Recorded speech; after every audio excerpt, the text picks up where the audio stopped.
Bonjour, mon nom est Pierre Gagnon, intervenant au programme Dépendance du 6 de l'Outaouais. Aujourd'hui, j'aimerais vous parler d'un document, d'informations intéressantes. Et d'abord, j'aimerais savoir comment vous allez. Comment ça va? J'espère que tout le monde va bien dans le contexte actuel et j'espère que votre cheminement et votre rétablissement se poursuit malgré tout ce qui se passe là présentement. Ce que j'aimerais vous parler aujourd'hui, ce sont les étapes de changement. Les étapes de changement, euh, il y a deux auteurs qui ont travaillé ils ont fait de la recherche. Ces deux auteurs-là s'appellent Prochaska et Di Clemente. Au début des années 90, il avait fait un document qu'on utilise encore.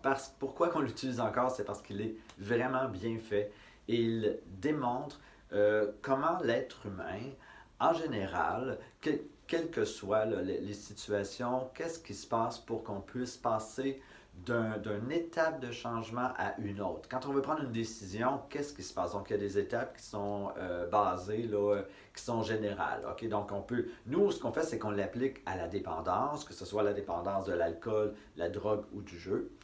Puis, laissez-moi un petit peu vous donner de l'information par rapport à ça. La manière que ça fonctionne, OK? Vous voyez ici, c'est une roue. La roue, le premier, vous voyez le chiffre 1 ici. Là, ici, ça se trouve être toujours dans le sens d'une aiguille d'une montre. Donc, c'est 1, 2, 3, 4, 5, 6. Et je vais vous parler de chaque. On pourrait dire que ça, c'est une roue, ou une tarte encore. Donc, le premier morceau de tarte, je vais vous présenter, qui se trouve à être la phase de pré-contemplation. Pourquoi on parle de pré-contemplation, contemplation? Eux, les auteurs, ont choisi ces mots-là parce que contempler veut dire regarder. OK? Donc, voir. Et si on dit pré-contempler, ça veut dire qu'on ne voit pas encore. Donc, ça voudrait dire que la personne, OK, ne reconnaît pas avoir un problème. Donc, je vis les conséquences physiques, sociales et mentales de ma dépendance. J'ai la difficulté à admettre mon problème de dépendance. Mon problème, il vient plus des autres qui me disent que j'en ai un. Je consomme ou je joue et quelquefois avec contrôle. J'éprouve des problèmes de sevrage. J'ai la difficulté à m'organiser sur le plan social car ma dépendance prend beaucoup de place dans ma vie. Donc, c'est pour ça qu'on l'appelle la phase de l'inaction, parce que la personne vit les conséquences, mais elle ne fait rien par rapport à ça.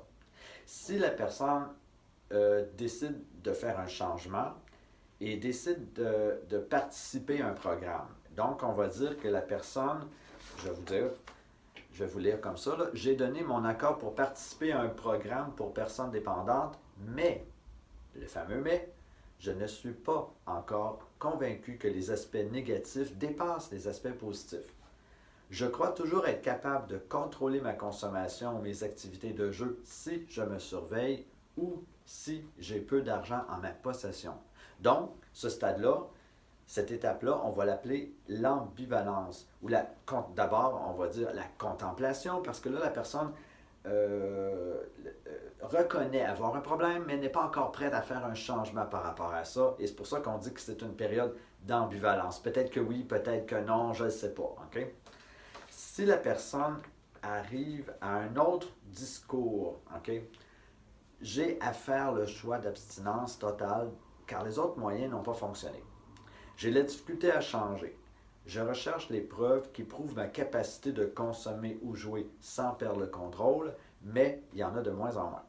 Je suis quand même capable de reconnaître les problèmes que la consommation ou du jeu me cause. Ma motivation se précise, elle est un peu plus orientée vers moi que vers le désir de prouver aux autres qu'il n'y a pas de problème. Donc, on va dire que c'est l'étape de la détermination. Euh, la détermination pour aller dans l'action. C'est pas encore là, mais la personne est en train de mettre en place quelque chose. Si la personne pose des actions, OK, pour que ça fonctionne, là, à ce moment-là, on va dire, je fais le choix d'abstinence, j'ai besoin de mettre en pratique des outils pour vivre abstinent et heureux, je ressens le besoin de changer mes comportements et mes attitudes si je veux atteindre mes buts. Ma motivation est en moi et pour moi, même si ce n'est pas facile. Je développe de meilleures habiletés sociales, je contrôle mieux mes émotions et mes relations avec les autres sont satisfaisantes. Donc ça, à ce moment-là, on va parler ici là, de phase de décision dans l'action. Donc là, je suis rendu à un niveau où je suis dans l'action. Si à un moment donné, il y a un temps, là, une période de temps où je demeure dans l'action, ça va changer de nom. OK? Je désire me renforcer et maintenir mes apprentissages. Mes nouvelles acquisitions sont tellement importantes pour moi que je ne veux pas les perdre. Je suis fier de ma nouvelle image et de ma façon de me responsabiliser.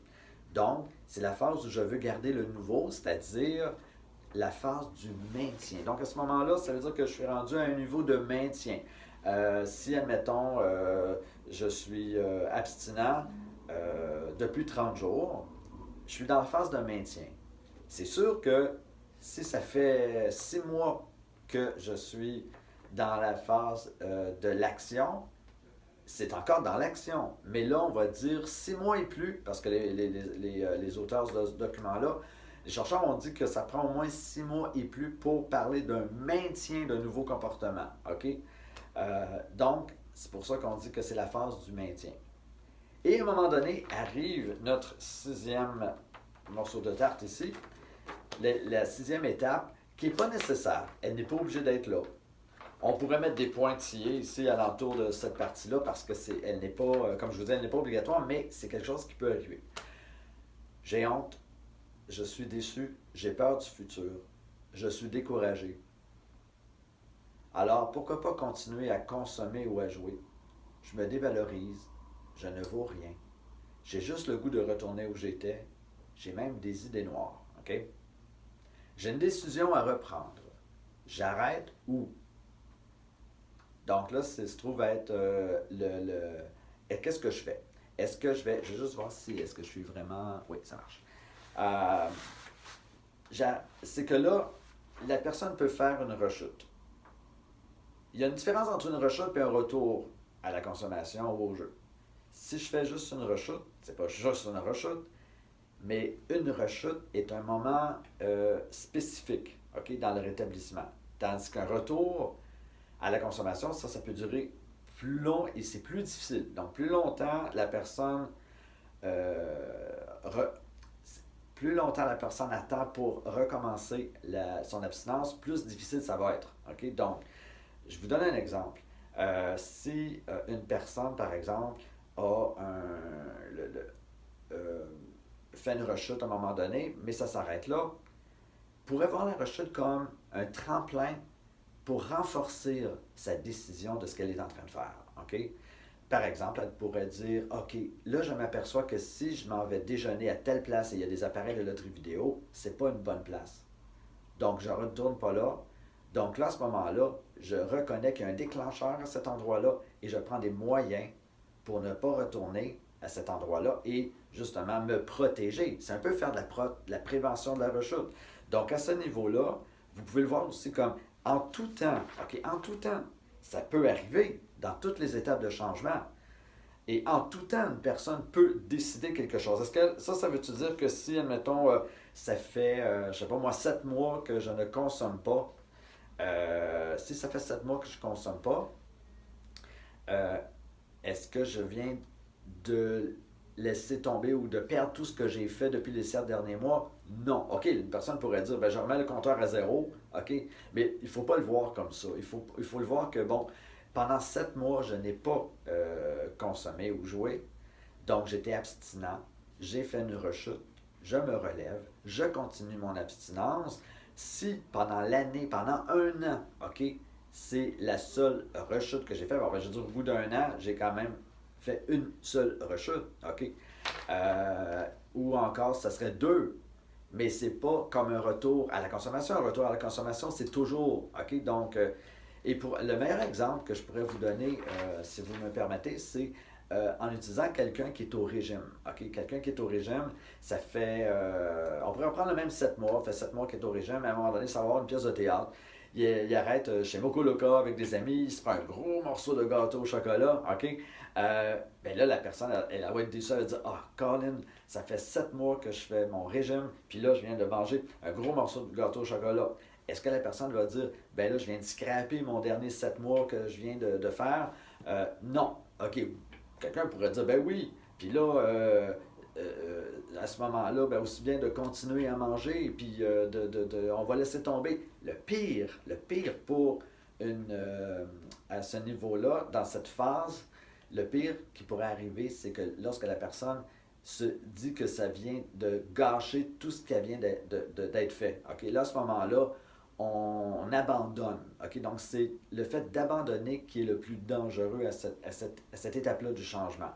Donc, dites-vous que si vous faites une rechute, c'est pas dire ah, yeah, c'est pas si pire que ça. Non, non, c'est pas dans ce sens-là. Puis c'est de dire que le plus gros problème de la rechute, c'est qu'est-ce qu'on va faire avec. Donc, si la rechute m'amène au niveau d'un retour à la consommation, au jeu, c'est là que c'est dangereux. OK? Donc, c'est vraiment de savoir qu'est-ce que je fais avec ma rechute. Donc, ma rechute peut être, comme je vous dis, un instant très important pour me réaligner, OK, puis dire, OK, ça, c'est vraiment pas bon. Tel type de personne, ça m'amène à un retour à la consommation. Non, il faut vraiment que je prenne des précautions par rapport à ça. Donc, si j'ai fait une rechute, est-ce que je dois refaire toutes les étapes au complet? Ça dépend de ce qu'on décide. Si je décide de recommencer mon abstinence tout de suite, ben je m'en vais tout de suite dans l'action. À partir du moment où je prends ma décision, puis que je suis dans l'action, ben je n'ai pas besoin de refaire tout ça. Si ça a pris 5 ans, 1 an, 5 ans, 10 ans avant de passer à ces étapes-là, ça prend pas. C'est déjà fait, OK? Donc, c'est pas obligé, à moins que la personne revienne dans des comportements anciens puis que se maintienne dans le retour à la consommation. Oui, ça peut prendre du temps, mais si la personne prend la décision tout de suite, OK, je le fais, ben à ce moment-là, pas besoin de refaire tout ça, elle s'en vient tout de suite dans l'action. Et après 6 mois, on parle de maintien. Et elle n'est pas obligée d'aller non plus, comme je vous dis, elle continue et ça peut durer pendant des années au niveau d'un maintien d'un nouveau comportement et d'abstinence. Et aussi, comme je vous avais parlé l'autre fois, c'est d'avoir un équilibre dans les différentes sphères de vie. Donc, écoutez, c'était ma capsule du jour. Je vous souhaite une bonne continuité et ça, ce document-là, vous pouvez le trouver au thème 4 du groupe Éducation familiale. Si vous avez déjà vos documents avec vous, vous pouvez aller le revoir. OK? Sinon, ben, on va pouvoir vous le faire acheminer par courriel ou encore demander à votre intervenant si, il peut vous l'envoyer par courriel. Sinon, ben, à un moment donné, ben, on va finir par se revoir en personne puis on va pouvoir continuer là, les démarches que vous avez déjà entreprises. Alors, ben, bonne continuité tout le monde et à bientôt. Au revoir.